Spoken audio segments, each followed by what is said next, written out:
partir de agora, os estabelecimentos comerciais que não discriminarem na nota fiscal ou em local visível os impostos incidentes sobre os produtos serão penalizados. Este é um dos assuntos do quadro Direito em Pauta de hoje no Jornal da Manhã. Por isso, vou conversar agora ao vivo aqui com o presidente da Comissão de Direito Tributário da Ordem no Estado, Darius Canavarros Palma. Bom dia, obrigado pela presença aqui com a gente. Bom dia a todos. Explique para a gente essa nova regra que começou a valer desde o dia 1º agora.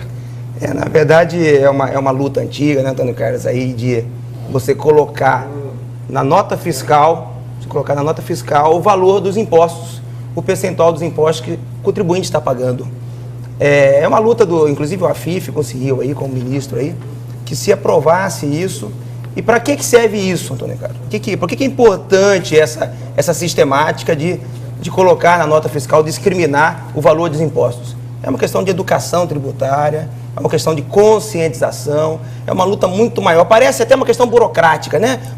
Você precisa destacar na nota fiscal o valor dos impostos. Mas, na verdade, não tem nada de burocrático, é uma questão educacional. Isso, inclusive, combate aquela concorrência desleal, porque tem gente, às vezes, quando eu falo gente, comerciante, que às vezes só nega imposto e cobra pelo produto ou pelo serviço um valor mais barato. E aquele que está todo legalizado, que recolhe os tributos em dia, tudo certinho, obviamente o produto e o serviço dele vai ser mais caro. Aí o consumidor prefere comprar no mais barato, que só nega o imposto, e não no que paga o imposto e o tributo em dia. Com essa nova regra, a gente também faz uma justiça fiscal aí, não é isso?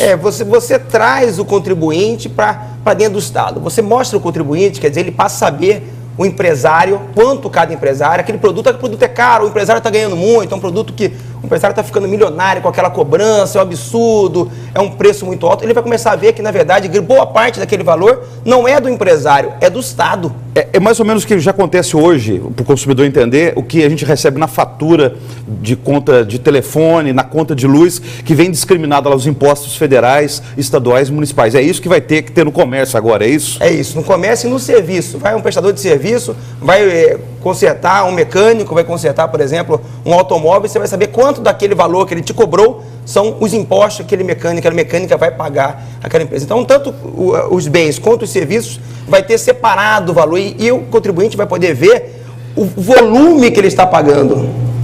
E aí pode, por exemplo, inclusive, quando o senhor fala de educação financeira, exigir dos governos federal, dos estados e das prefeituras o retorno desse tributo cobrado em serviços, em obras.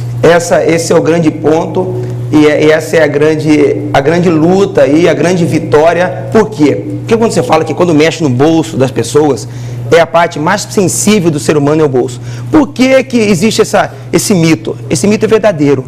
Porque quando você mexe no bolso, você mexe na vida das pessoas. O que é que você coloca no bolso?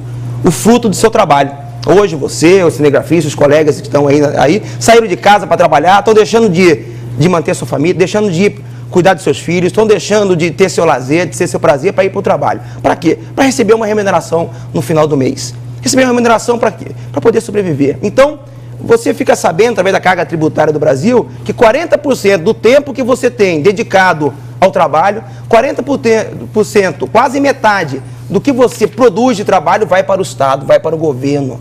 Então, quando você mexe, você entrega para o governo sua energia, você entrega a sua vida para o governo, o seu suor, boa parte do seu suor, sua dedicação está entregando para algum público. Então, é muito importante que você saiba como está usando a sua vida. O governo não usa só seu dinheiro, usa seu tempo, e o tempo é o bem mais precioso que existe no ser humano. Então, temos que saber o que é que está fazendo com aquele suor nosso. O seu trabalho, você entrega para o governo para quê? Para poder gerir os bens públicos. Como está sendo gerido isso? Como está sendo administrado? Eu passei agora numa obra da Copa ali, não consegui passar no viaduto. Aquele viaduto não é só o prejuízo para o cidadão, Antônio Carlos, não é só não conseguir passar no viaduto.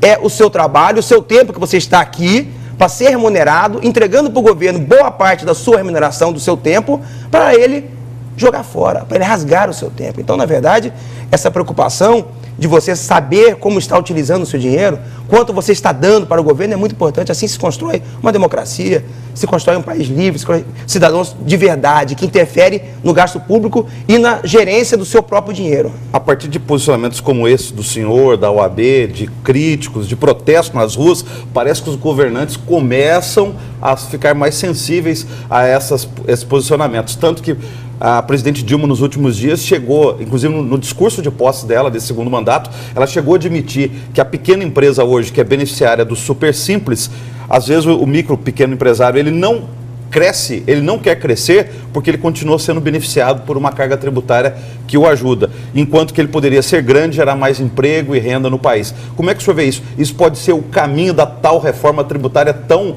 pleiteada no Brasil e que até hoje, de fato, não aconteceu, só acontece de formas, vamos dizer assim, em pílulas? Na verdade, o tema reforma tributária vem sempre em voga quando começa o governo Pedro Táxi começando, o governo Dilma recomeçando aí. É um grande contrassenso, né? A pequena empresa, a microempresa, ela tem um teto.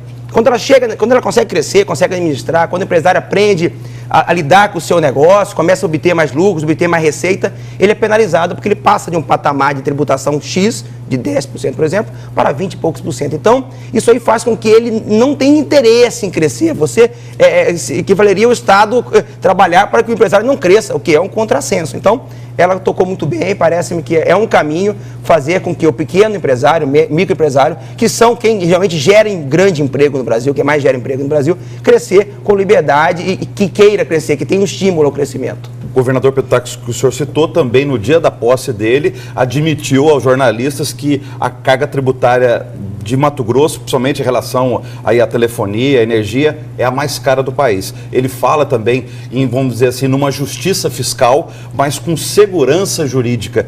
O senhor poderia traduzir isso para a gente, esse posicionamento do novo governador de Mato Grosso? Como que é possível isso? Uma justiça fiscal seria com mais contribuintes, mais gente pagando impostos, mas com a alíquota menor? Seria mais ou menos isso o caminho? Na verdade, o Pedro Táxi, como jurista, como colega aí, conhece muito bem. Ele até foi na OAB conversar conosco. Ele disse que ninguém conhece direito tributário, porque a tributação é muito complexa, é muito difícil, tem que se traduzir isso numa facilidade maior. E a questão da sonhada justiça fiscal, que é uma dos vieses aí, das facetas da justiça social.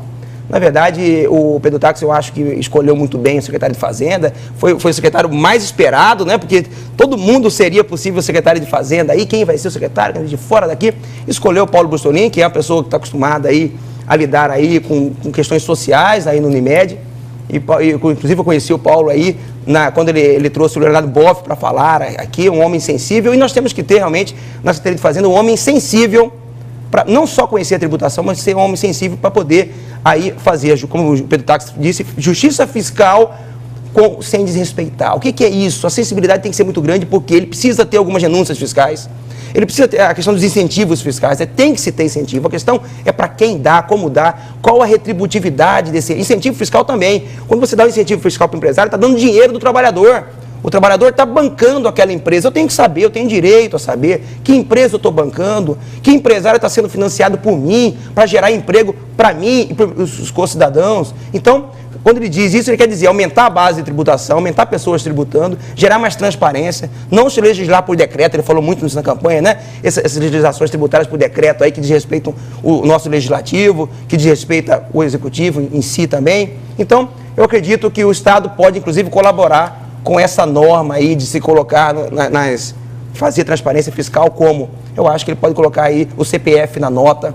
É muito importante que Mato Grosso faça igual São Paulo fez, colocar o CPF na nota para que o cidadão também passar a cobrar mais nota, o cidadão poder doar, por exemplo, a Santa Casa as notas fiscais e gerar uma arrecadação. Então você participa da arrecadação, você viabiliza a arrecadação e você direciona o dinheiro arrecadado para uma Santa Casa que tanto precisa. Então o governador tem muito a fazer e ele tem condições aí e ideologia para ser feito. Muito obrigado pela presença ao vivo, bom dia, bom ano.